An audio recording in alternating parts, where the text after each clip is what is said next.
Hey there.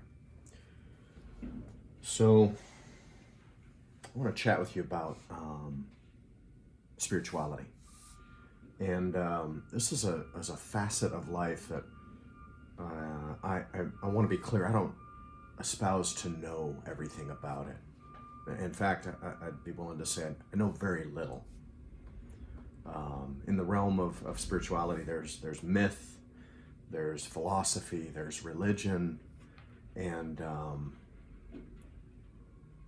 what I know is that I've got a lot of questions, and I just wanted to share those questions with you and overlay them with some ideas as an opportunity for you to be in your own inquiry so that you may discover some things and implement some things into your lives to grow and to evolve and to have a better life. So, with my clients, I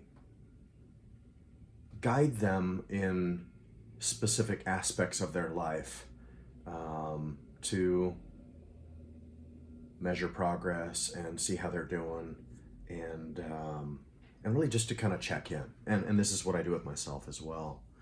And I have these facets that I use to guide this conversation, but really whatever it is that a person uses to check in with what's going on in them, around them, that's their own personal thing. But I usually talk about their physical body, how they sleep, how they eat, and how they move this vessel that we all inhabit. And sometimes that includes how they look aesthetically, how they feel, and then how they perform, including how they perform sexually, if that's a facet of inquiry that they want to look at. And another thing is the mental aspect of us, the cognitive part of us, our brain. And, what are we reading? What are we listening to? Podcasts and things like that. What books? And what media? What media are we putting across our brain waves that create our life and inhibit or promote learning? I talk about the emotional aspect of us, how we feel, our emotions. So different from feelings and emotions is, feelings can be physical sensations. I feel sleepy, I feel sore, and emotions are the emotional aspect of us, mad, sad, glad, afraid, guilty, shame, those types of things. They are responses to stimuli that go into what the sensations we feel and the meaning we make up around them.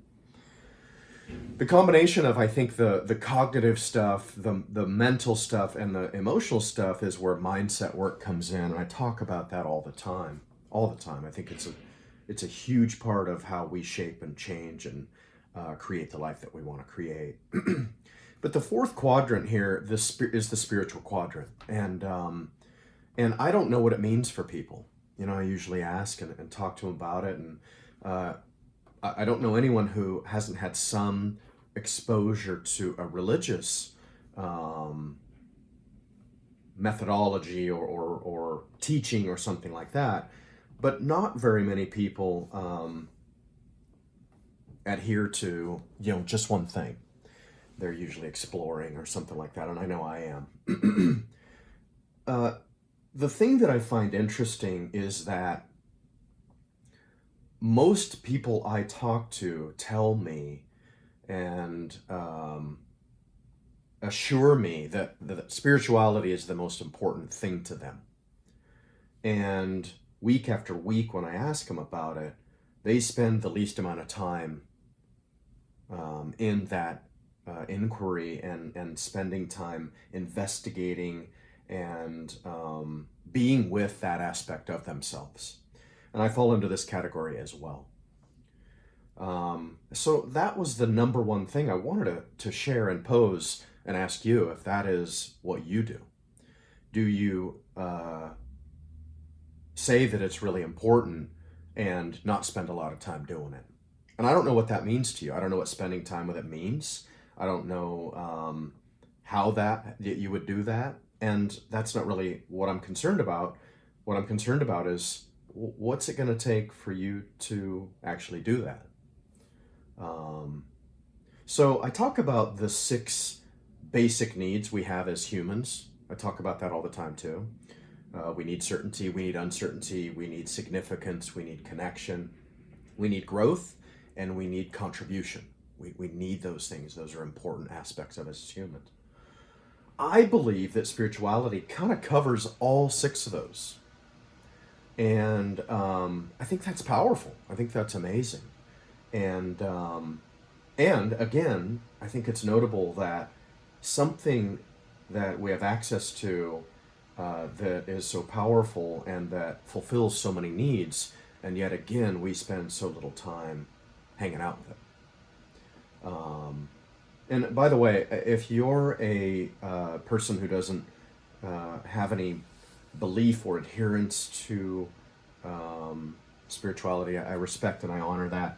I do, and this conversation is about that. So if you're curious and just want to kind of hang out and listen, great. And if you don't, I respect that.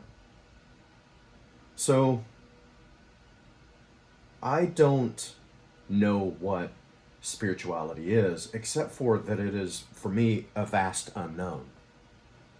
And I don't mean it's an unknown because I don't know what it is. It's because it is a thing that isn't known. People have a lot of ideas, a lot of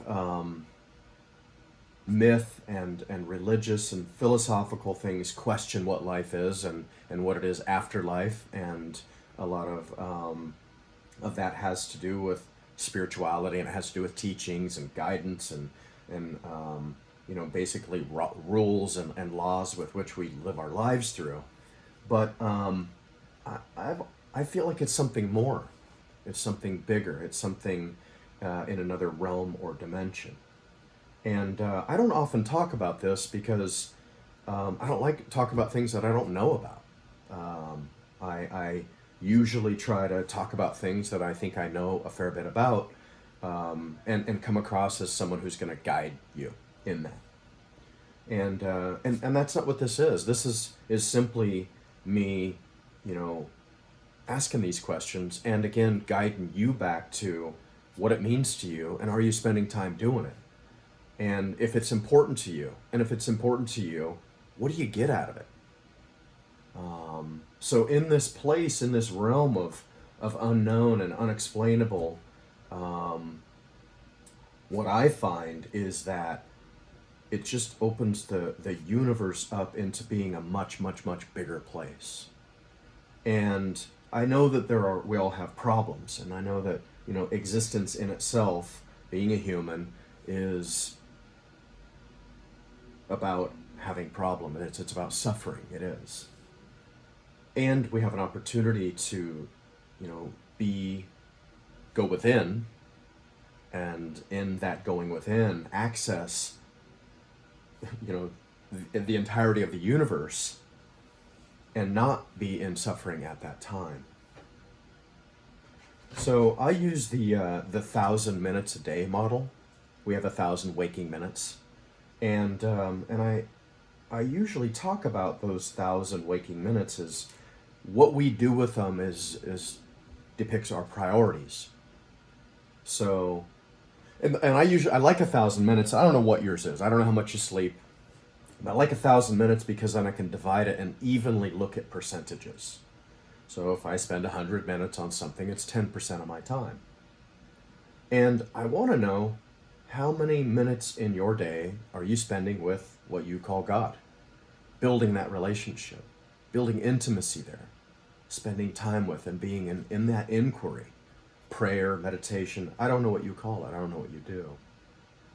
But I wonder, of your 1,000 minutes, are you spending 10% of them? 5% of them? 1% of them? And Why is that? What is it that you make more important? So, the idea being that we build a personal relationship with God, with the universe, or whatever that is, and it requires time.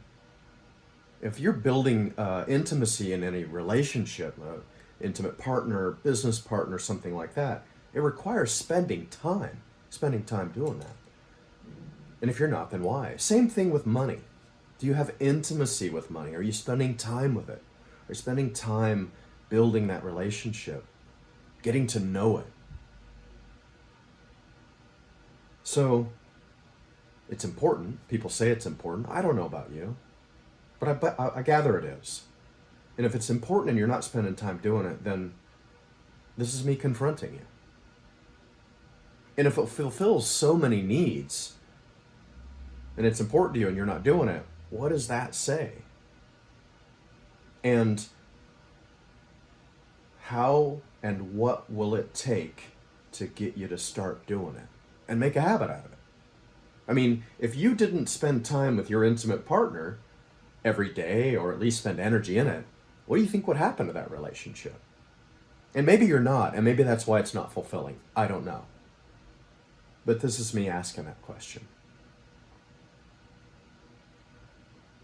This is me saying, hey, what's up there?